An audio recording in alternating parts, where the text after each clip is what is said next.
People, hope you all are doing well. आज हम लोग सेक्शन 171 HIPC के बारे में बात करेंगे। ये सेक्शन थोड़ा समझने वाला है तो ध्यान से समझिएगा। सेक्शन 171 HIPC बताता है illegal payments in connection with an election. ठीक है, तो इसे हम लोग पढ़ लेते हैं। Whoever without the general or special authority in writing of a candidate, जो कोई भी व्यक्ति, जैसे हमारे जैसा, आपके जैसा कोई इंसान, जनरल या फिर स्पेशल अथॉरिटी की परमिशन के बिना राइटिंग से जो कैंडिडेट इलेक्शन में खड़ा है, चलो इसको ऐसे समझो, उसको रीड करने की कोई जरूरत नहीं, मैं ऐसे बताती हूँ, फिर रीड कर लोगे तो समझ में आ जाएगा। अब क्या करना है, जैसे मैं हूं, ठीक है, कोई व्यक्ति इलेक्शन में खड़ा है, कोई कैंडिडेट है वो इलेक्शन में खड़ा है। अब मैंने क्या किया है, उसकी परमिशन नहीं ली, मैंने उसकी परमिशन नहीं ली, मुझे राइटिंग में उससे परमिशन लेनी चाहिए, लेकिन मैंने उसकी परमिशन नहीं ली। अब आप कहेंगे किस चीज के लिए परमिशन लेनी चाहिए, तो परमिशन इस चीज के लिए, जैसे मैं चाहती हूँ कि उसके इलेक्शन का मैं एडवर्टाइजमेंट करूं, प्रचार करूं, ठीक है, एकदम खूब अच्छे से प्रचार मैं कर रही हूँ, लेकिन मैंने क्या किया, मैंने उसकी परमिशन नहीं ली है। जो मेरी अथॉरिटी यानी कि जो कैंडिडेट खड़ा हुआ है, जिसके सपोर्ट में मैं हूँ, जिसके सपोर्ट में मैं ये सारी चीजें प्रचार वगैरह करना चाहती हूँ, मैंने उसकी परमिशन नहीं ली है, तो इसकी वजह से मुझे फाइन, मेरे ऊपर फाइन लगाया जाएगा। अब आप कहेंगे फाइन की और कोई सजा नहीं होती है, सिर्फ फाइन लगाया जाता है 500 रुपए तक का।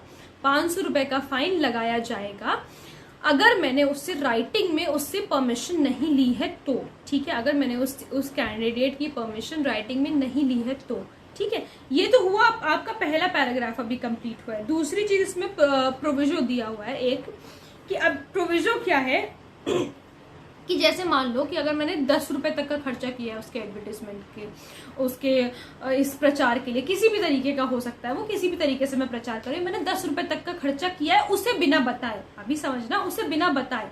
यहाँ पर भी हम उसे बिना बताए कर रहे थे, हमने उसे कुछ बताया नहीं था। ऊपर वाले में जहाँ पे 500 रुपए की सजा है, हमने उसे बताया नहीं, ना ही उससे राइटिंग में परमिशन ली, और हमने ऐसे धड़ल्ले से खर्चा कर दिया, तो हमें 500 रुपए तक का फाइन देना पड़ेगा, ठीक है।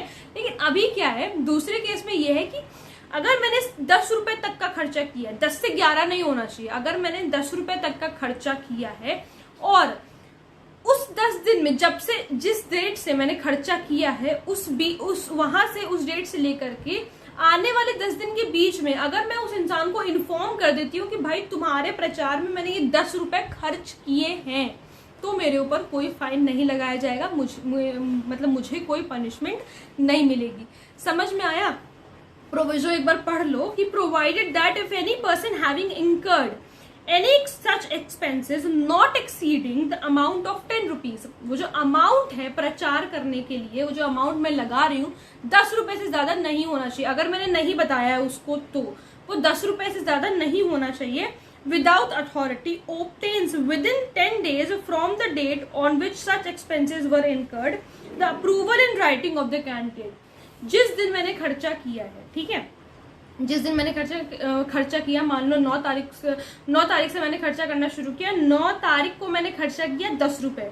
अब मुझे उसको 19 तारीख तक बताना होगा कि भाई मैंने 9 तारीख को 10 रुपए का खर्चा किया था तुम्हारे प्रचार में, तुम्हारे बगैर अथॉरिटी के, तो मुझे कोई सजा नहीं होगी। अब क्लियर हुआ ये वाला सेक्शन कि अगर बगैर अथॉरिटी राइटिंग के आप एकदम धड़ल्ले से खर्चा करते चले जा रहे हो, तो आपको 500 रुपए का फाइन होगा अगर आपने अपने अथॉरिटी को इन्फॉर्म नहीं किया, बताया नहीं है, उससे परमिशन राइटिंग में नहीं ली है, कैंडिडेट से परमिशन राइटिंग में नहीं ली है प्रचार करने की। और अगर आपने 10 रुपए का खर्चा करके उसको 10 दिन के अंदर अंदर बात बता दी जब से आपने खर्चा किया था, तो आपके ऊपर कोई फाइन नहीं लगेगा। लेकिन ये अमाउंट जहां पर फाइन नहीं लगना है वो सिर्फ 10 रुपए का होना चाहिए, 10 रुपए से ऊपर का नहीं होना चाहिए, ठीक है। तो आई होप आप लोगों को समझ में आया होगा ये वाला भी सेक्शन।